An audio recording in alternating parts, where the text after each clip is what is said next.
प्यारे बच्चों, कल मैसेज आया था कि सर जो है आवेशों का क्वांटमीकरण थोड़ा फिर से समझा दीजिए। तो उसमें सीधी सी बात है बेटा कि जैसे आप कहते हो कि क्लोरीन एक परमाणु मान लीजिए, सपोज कीजिए, और उसने एक इलेक्ट्रॉन ग्रहण किया तो उस पर किस चार्ज आ जाता है? माइनस। तो अगर किसी पर धनावेश है या ऋणावेश है तो अगर इलेक्ट्रॉन लेता है तो ऋणावेश, और अगर इलेक्ट्रॉन क्या करता है? त्यागता है, तो क्या होता है? धनावेश आता है। बात क्लियर हो गई? तो इसका मतलब यह है कि किसी भी वस्तु पर जो आवेश होगा वो कितना हो सकता है? एक ही हो सकता है, 2 ही हो सकता है, 3 ही हो सकता है, -1 ही हो सकता है, -2 ही हो सकता है, -3 ही हो सकता है, ऐसे हो सकता है। लेकिन 5/2 ही नहीं हो सकता, यानी पूर्ण गुणज होगा। आवेश इलेक्ट्रॉन का पूर्ण गुणज होगा, बटे में 2.5 नहीं हो सकता। आप किसी को मैं आप में से कहूं, कहीं आपने पढ़ा या सुना है कि इसने 2.5 इलेक्ट्रॉन त्यागा या 2.5 इलेक्ट्रॉन ग्रहण किया? ऐसा कहीं नहीं सुना होगा। 2 इलेक्ट्रॉन त्यागा, 3 इलेक्ट्रॉन त्यागा, या 2 इलेक्ट्रॉन ग्रहण किया या 3 इलेक्ट्रॉन ग्रहण किया, ऐसा सुना होगा। ऐसा नहीं सुनो कि 2.5 इलेक्ट्रॉन ग्रहण किया। क्लियर हुआ कि नहीं हुआ? तो वही है आवेशों का क्वांटमीकरण, कि किसी भी वस्तु का जो आवेश होगा वो क्या होगा? इलेक्ट्रॉन के आवेश का पूर्ण गुणित होगा। अगर इस रूप में है तो धनावेश है, यानी अर्थात अगर प्लस है तो धनावेश है, और अगर माइनस है तो ऋणावेश। क्लियर हो गया नहीं हो गया? बात में आगे नहीं आ गई बेटा? अभी कंफ्यूजन तो नहीं होगा मुझे लगता है। अब आगे बढ़े हम लोग। तो अगला जो टॉपिक था वो था अध्यारोपण सिद्धांत।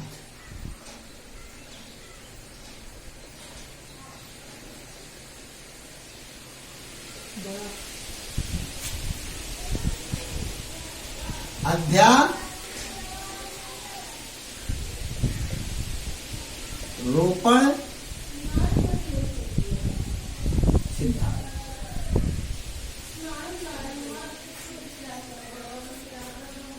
ये क्या है? ये आपको कई बार पढ़ाया जा चुका है, सिखाया जा चुका है, मतलब पिछली बार भी पता किया था, फर्स्ट ईयर में भी। लेकिन इस टॉपिक को सीखने से पहले एक छोटी सी टॉपिक और हम लोग सीख लेंगे, तब हम इस पर पहुंचेंगे। अलग से समझिए उसको कि अगर एक मान लीजिए यहां पर एक प्रोटॉन है, यहां पर इलेक्ट्रॉन है, यहां पर प्रोटॉन है और यहां पर इलेक्ट्रॉन। क्या है? यहां पर प्रोटॉन और यहां पर इलेक्ट्रॉन।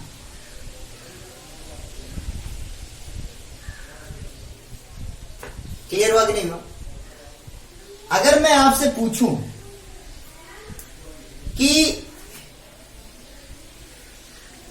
इस पर प्रोटॉन और इलेक्ट्रॉन कण है कि नहीं है? तो कण है तो इनका द्रव्यमान भी, इलेक्ट्रॉन का द्रव्यमान जानते होंगे आप लोग, बताया जा चुका है 9.1 × 10⁻31 किलोग्राम। इलेक्ट्रॉन प्रोटॉन का भी द्रव्यमान होता है ऐसे, मतलब थोड़ा कम। तो इलेक्ट्रॉन का द्रव्यमान होता है, प्रोटॉन का द्रव्यमान होता है। तो न्यूटन के गुरुत्वाकर्षण नियम के अनुसार इनके बीच क्या लगेगा? आकर्षण बल लगेगा कि नहीं लगेगा? आकर्षण बल लगेगा। बात क्लियर हुई कि नहीं हुई? मेरी बातों को ध्यान सुनिए। प्रोटॉन एक कण है, आपको जब ये पढ़ाया तो तुमने क्या बताया था? आवेश द्रव्यमान रहित होगा, ध्यान की सॉरी द्रव्यमान सहित होगा। याद आ रहा नहीं आ रहा? ये बताया मैंने। आवेश द्रव्यमान सहित होता है और द्रव्यमान आवेश रहित हो सकता है, ये मैंने आपको बताया है। बस वही बात यहां पर है। प्रोटॉन क्या है?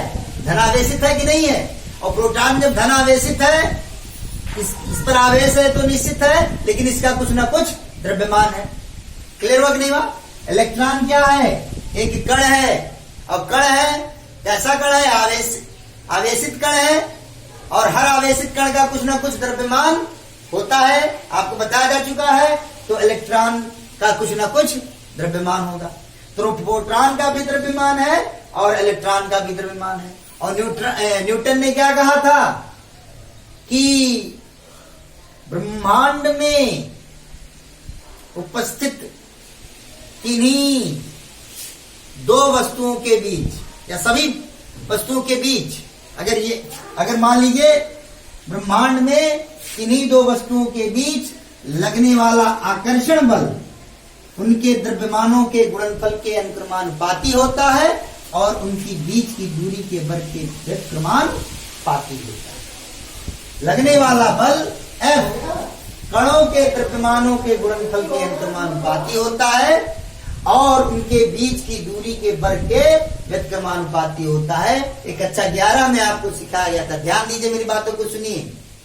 न्यूटन ने कहा था कि ब्रह्मांड में जितने भी कण हैं सब एक दूसरे को क्या करते हैं, आकर्षित करते हैं, और वो जो बल है उनके बीच जो लगने वाला बल है, अगर दो कण, एक कण जिसका द्रव्यमान m1 है, दूसरा कण जिसका द्रव्यमान m2 है, और उनके बीच की दूरी r है, तो उस पर लगने वाला आकर्षण बल क्या होगा, द्रव्यमानों के गुणनफल के अनुक्रमानुपाती और इनके बीच की दूरी के व्युत्क्रमानुपाती होता है। ये प्रोटॉन है, ये इलेक्ट्रॉन है, ये दोनों आवेशित कण हैं, और आपको बताया जा चुका है कि आवेशित कण का कुछ ना कुछ द्रव्यमान होता है, इसलिए इनका कुछ ना कुछ द्रव्यमान है, और द्रव्यमान होने के कारण न्यूटन का गुरुत्वाकर्षण नियम लागू होगा। और चूंकि न्यूटन का गुरुत्वाकर्षण नियम लागू हो रहा है, इसलिए इनके बीच एक बल जो कार्य कर रहा है, वो कौन सा बल कार्य कर रहा है, गुरुत्वाकर्षण बल कार्य कर रहा है। किसके हिसाब से, न्यूटन के हिसाब से। बात क्लियर हुई कि नहीं, समझ में आया कि नहीं है, ठीक। और वो बल कैसा है, आकर्षण बल है, अर्थात इनके बीच जो बल लग रहा है वो आकर्षण बल है। क्लियर हुआ कि नहीं हुआ, इतनी बात समझ आ रही नहीं आ रही। लेकिन यदि इसकी जगह पर, अच्छा एक चीज और जान लीजिए तब आगे बढ़ते। अब प्रोटॉन क्या है, आवेशित है। कैसा आवेश है प्रोटॉन पर, धन आवेश है। इलेक्ट्रॉन क्या है, ऋण आवेशित है। क्लियर है कि नहीं क्लियर, एक धन आवेशित और दूसरा ऋण आवेशित। अब कूलाम के नियम पर आ जाइए। कूलाम का नियम क्या कहता है कि कूलाम के नियम के अनुसार इन दोनों के बीच फिर से आकर्षण बल कार्य करेगा, लेकिन कूलाम के नियम के अनुसार जो आकर्षण बल कार्य करता है वो गुरुत्वाकर्षण बल नहीं है, वो विद्युतीय बल है। क्लियर हुआ कि नहीं, बात समझ नहीं आया। तो इसका मतलब क्या हुआ, यह प्रोटॉन और यह इलेक्ट्रॉन एक दूसरे से कुछ दूरी पर स्थित हैं, तो इन पर दो बल कार्य कर रहे हैं। पहला जो बल कार्य कर रहा है वो द्रव्यमान के कारण कार्य कर रहा है। क्यों कार्य कर रहा है, क्योंकि जो आवेशित कण है उनका कुछ ना कुछ द्रव्यमान होगा। बात सुनाई कि नहीं आई। तो इनके बीच गुरुत्वाकर्षण का बल कार्य करता है। क्यों कार्य करता है, क्योंकि दोनों का कुछ ना कुछ द्रव्यमान है। ये बात समझ आई कि नहीं आई। और चूंकि इनका कुछ न कुछ आवेश भी है, अतः कूलाम के नियम के अनुसार आकर्षण बल कार्य करता है। क्लियर हुआ कि नहीं हुआ। तो कई प्रकार के बल कार्य कर रहे हैं, एक विद्युतीय बल कार्य कर रहा है और एक गुरुत्वाकर्षण बल कार्य कर रहा है। क्लियर हुआ कि नहीं हुआ।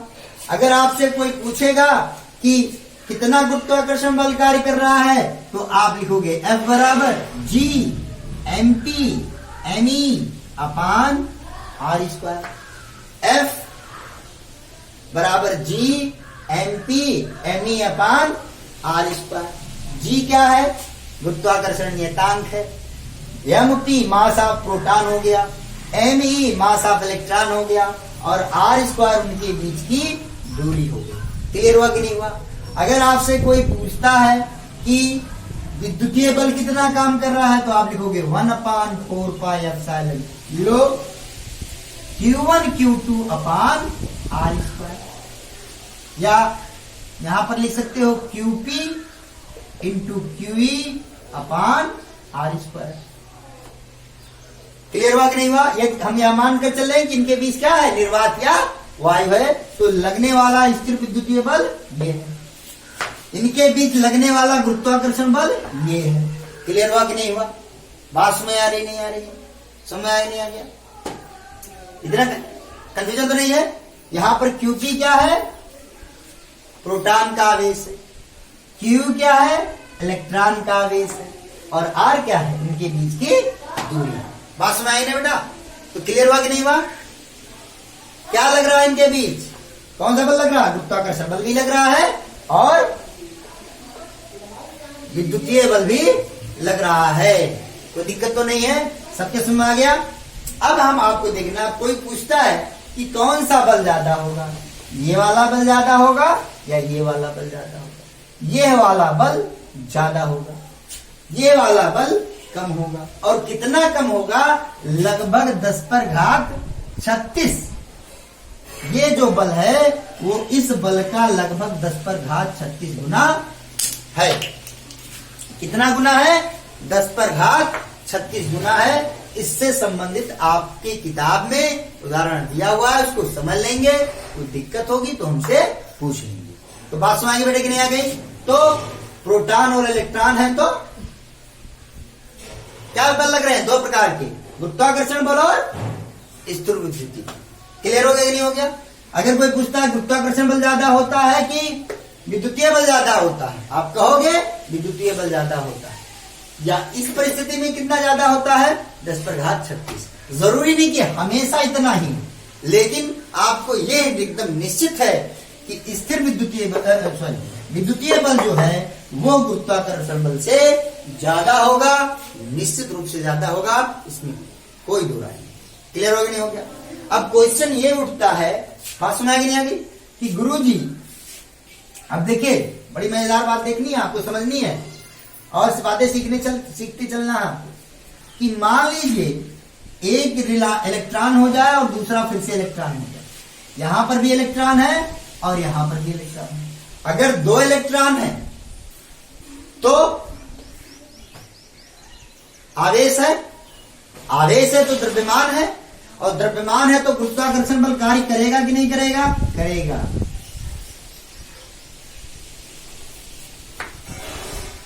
और चूंकि इस पर आवेश है इसलिए कूलाम के नियम के अनुसार विद्युतीय बल कार्य करेगा कि नहीं करेगा? करेगा। क्या कार्य करेगा? विद्युतीय बल का भी कार्य करेगा। लेकिन यहां पर आवेश के कारण जो बल कार्य करता है वो प्रतिकर्षण बल होगा, और गुरुत्वाकर्षण बल सदैव आकर्षित ही करता है, ये प्रतिकर्षित नहीं करता है। समझ बात नहीं है बेटा?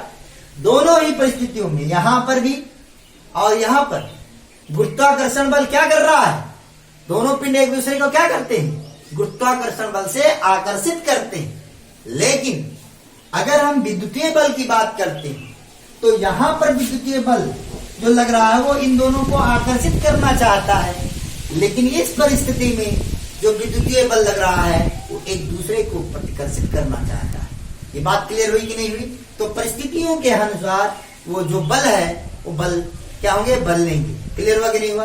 तो आपको एक मन में ये क्लियर हो गया होगा कि अगर आपसे 2 मुख्य बातें आपके समझ में आ गई होंगी कि गुरुत्वाकर्षण बल और विद्युतीय बल के 2 मुख्य अंतर क्या है। 2 मुख्य बात जान लीजिए। पहला, गुरुत्वाकर्षण बल सदैव आकर्षण बल है, जबकि विद्युतीय बल जो है तो कैसा बल हो सकता है? आकर्षण भी हो सकता है और प्रतिकर्षण भी हो सकता है, पहली बात। दूसरी बात, सदैव जो विद्युतीय बल जो होता है वो सदैव गुरुत्वाकर्षण बल से क्या होता है? अधिक होगा। अब आपके मन में आ रहा होगा कि सर जी अगर आवेश नहीं है, जैसे मान लीजिए 2 किलोग्राम का कोई पिंड है और 5 किलोग्राम का पिंड है, तो क्या इनके बीच कौन सा बल कार्य करेगा? तो इनके बीच केवल गुरुत्वाकर्षण बल कार्य करेगा, विद्युतीय बल कार्य नहीं करेगा, क्योंकि ना इस पर धन आवेश है ना ही ऋण आवेश है। जो बात हमने आपको बताई थी कि द्रव्यमान आवेश रहित हो सकता है, वो यहां पर आकर क्लियर हुई होगी, क्योंकि यहां पर आवेश नहीं है, ये दोनों उदासीन है, इसलिए इनके बीच केवल गुरुत्वाकर्षण बल कार्य करेगा, विद्युतीय बल कार्य नहीं करेगा। मुझे लगता है एकदम स्पष्ट हो गया होगा, कोई दिक्कत नहीं है। आगे बढ़े हम लोग, कोई दिक्कत तो नहीं है? अब तो समझ आ गया। चलिए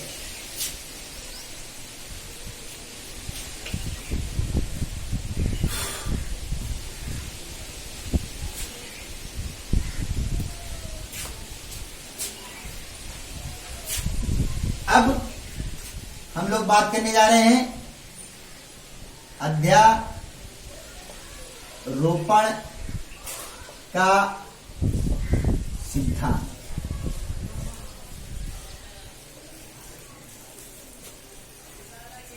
अध्यारोपण का सिद्धांत यह है कि आवेशों का कोई निकाय हो। निकाय आपको बताया जा चुका कि एक सिस्टम जहां पर आवेशों का निकाय का मतलब क्या हो गया कि जो है इस तरह से आवेश कहीं पर अगर क्या है एकत्रित है, वो क्या है, वो आवेशों का निकाय है। क्लियर हो कि नहीं हो गया? यानी आवेशों का समूह क्या है, आवेशों को का निकाय, आवेशों का निकाय समझ सकते हैं। जैसे मान लीजिए एक आवेश Q1 यहां पर है, एक आवेश Q2 यहां पर है, तीसरा आवेश Q3 यहां पर है और एक आवेश Q यहां पर है। तो ये क्या बन गए, ये चारों आवेश एक साथ क्या बना रहे हैं?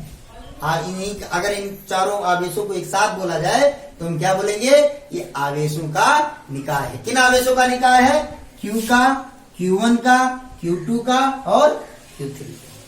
बात क्लियर हुई कि नहीं? समझ में आ गया कि नहीं आ गया?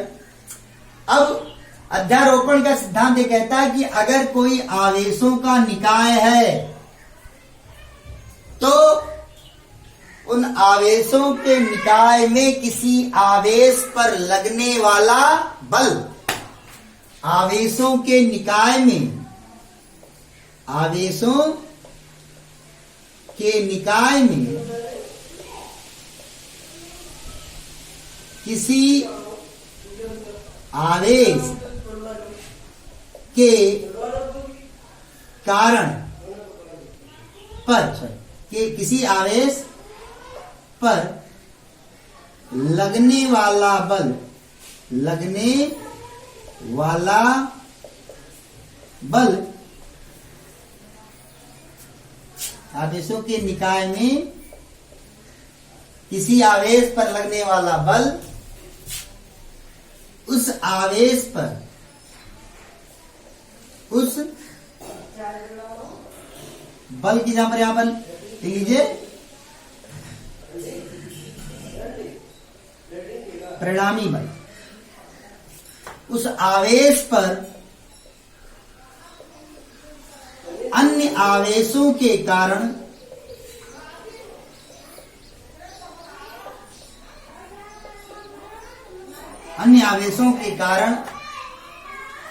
लगने वाले बलों के सदिश योग के बराबर होता है, के सदिश योग के बराबर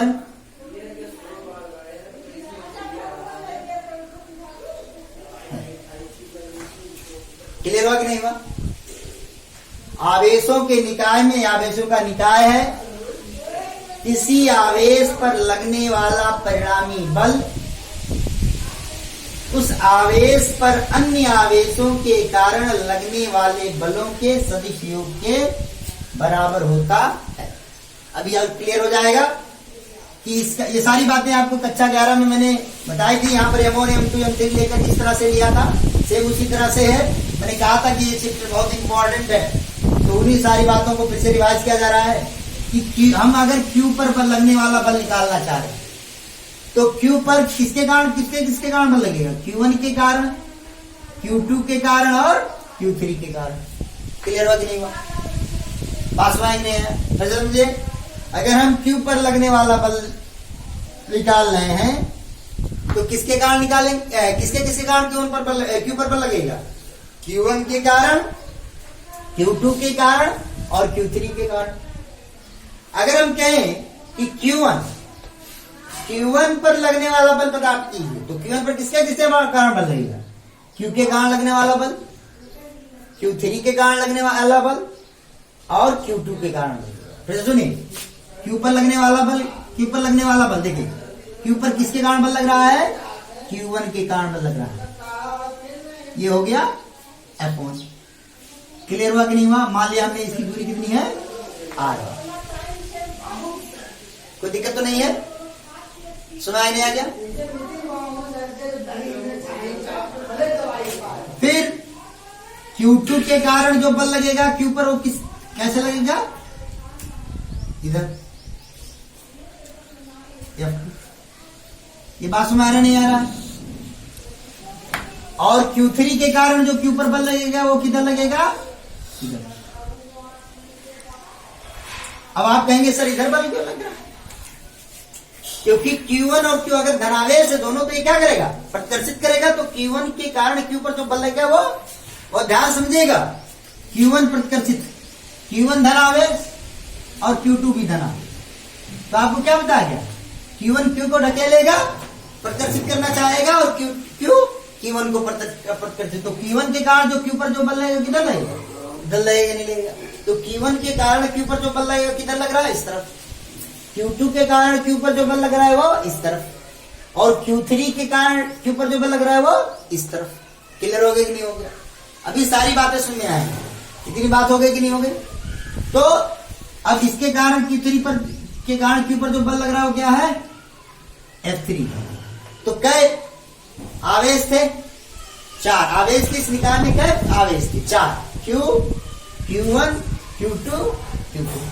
किस पर लगने वाला बल निकालना चाह रहे हैं हम? Q पर। कितने अन्य आवेश बचे? 1, 2, 3।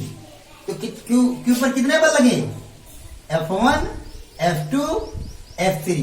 तो इसलिए Q पर लगने वाला परिणामी बल कितना हो गया? Q पर लगने वाला परिणामी बल इसके बराबर होगा वेक्टर F1 F बराबर vector F1 plus vector F2 और प्लस वेक्टर F3। क्लियर हुआ कि नहीं हुआ? क्लियर हुआ कि नहीं हुआ? देखिए, आवेशों के निकाय में किसी आवेश पर लगने वाला परिणामी बल उस आवेश पर, किस आवेश पर? मान लिया Q की बात कर रहे हैं, तो आवेश Q पर अन्य आवेशों के कारण, अब अन्य आवेश कौन कौन है? Q1, Q2, Q3 लगने वाले बलों। तो Q1 के कारण लगने वाला बल क्या है? F1। Q2 के कारण लगने वाला बल क्या है? F2। Q3 के कारण लगने वाला बल क्या है? F3 के सदिश योग के बराबर होता है। क्लियर हो गया नहीं होगा? अगर Q पर लगने वाला परिणामी बल क्या हो गया? वेक्टर F बराबर vector F1 plus vector F2 plus vector F3। बात क्लियर हुई कि नहीं हुई? समझ आ गया होगा मुझे लगता है। अध्यारोपण का सिद्धांत, कोई दिक्कत तो नहीं होगी। लेकिन अब आपके मन में क्वेश्चन कौन रहा होगा कि गुरुजी हम क्या केवल Q पर लगने वाला बल प्राप्त कर सकते हैं? जी नहीं, हमने अध्यारोपण सिद्धांत में ऐसा नहीं किया केवल Q पर लगने वाला बल प्राप्त कर सकते हैं, बल्कि मैं आप एक को कह रहा हूं कि अगर Q, मान लीजिए, अलग से समझिए, अगर यही है Q1 Q2, यही तो है आपके Q, यह है Q2 Q1, यह है Q2 और यह है Q3। अगर आप Q1 पर लगने वाला बल ज्ञात करेंगे तो Q के कारण Q1 पर लगने वाला बल किधर होगा? इस तरफ होगा। Q3 पर के कारण Q1 पर लगने वाला बल किस तरफ होगा? इस तरफ होगा। और Q2 के कारण लगने वाला बल किधर होगा? इस तरफ होगा। क्लियर हुआ कि नहीं हुआ? अगर ये F1 है, ये एक बल ये हो गया, एक बल ये हो गया, एक बल ये हो गया, Q1 पर लगने वाला बल निकाल सकते हैं। इसी तरह से Q2 पर लगने वाला बल निकाल सकते हैं। इसी तरह से Q3 पर भी लगने वाला बल निकाल सकते हैं अध्यारोपण के सिद्धांत से। बात क्लियर हुआ कि नहीं हुआ?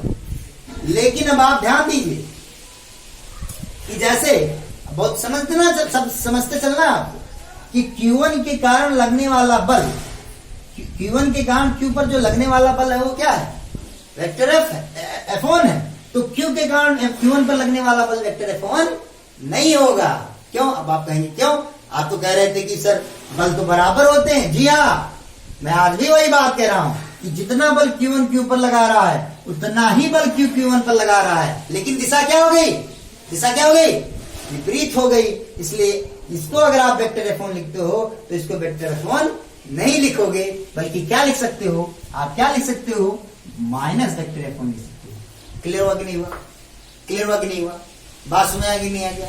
तो इस तरह से आप केवल Q पर लगने वाला बल नहीं याद कर सकते, बल्कि आप Q1 पर लगने वाला बल याद कर सकते हो, आप Q2 पर लगने वाला बल याद कर सकते हो, आप Q3 पर लगने वाला बल याद कर सकते हो। कितना भी आवेश क्यों ना हो, उन सारे आवेशों के कारण किसी एक वस्तु पर बल याद कर सकते हैं। जैसे मान लीजिए Q1 आवेश है, Q1 का मतलब क्या होगा, यार कुछ भी हो सकता है, 5 आवेश, 6 आवेश, 7 आवेश, कुछ भी हो सकता है, कोई दिक्कत तो नहीं है।